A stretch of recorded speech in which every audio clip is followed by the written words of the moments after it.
अब रौरे विचार कर छठी माई।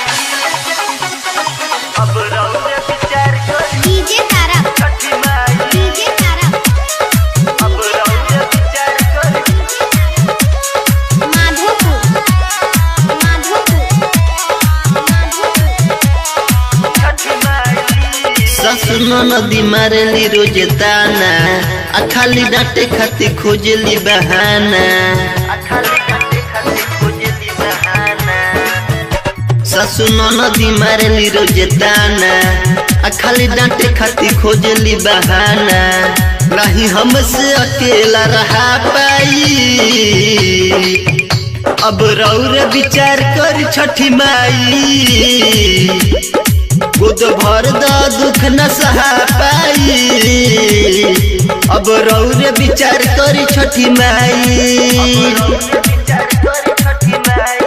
डीजे तारा डीजे तारा अब रौरे विचार कर छठी माई। माधोपुर अब रौरे विचार कर छठी माई।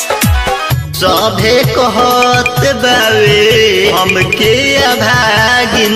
ससुर भसुर कहे हमके नुबाजिन। ससुर भसुर कहे हमके नुबाजिन। ससुर भसुर कहे हमके नुबाजिन। सभे कहत बावे हमके अभागिन। ससुर भसुर कहे हमके नुबाजिन।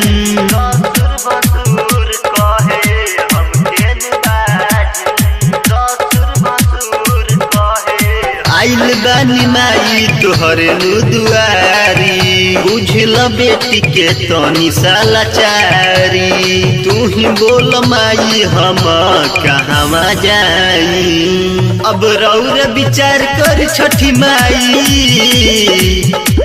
गोद भर द दुख न सहा पाई। अब रौरे विचार कर छठी माई। डीजे तारा कर छठी माई। डीजे तारा अब रौरे विचार कर छठी माई।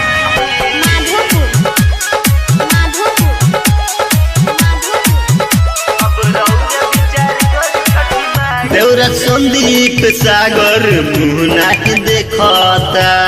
घाट पर दौरा के पहुँचाई। घाट पर दौरा के पहुँचाई। घाट पर दौरा के पहुँचाई।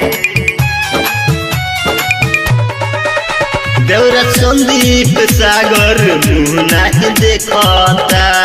घाट पर दौरा के पहुँचाई। घाट पर दौरा के पहुँचाई। घाट पर दौरा के पहुँचाई।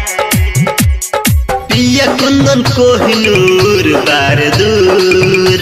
पकद छठी माई हम बानी मजबूर। राहुल अमित विशाल नहीं रह पाई। अब रौरे विचार कर छठी माई।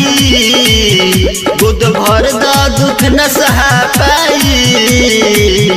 अब रौरे विचार कर छठी माई। अब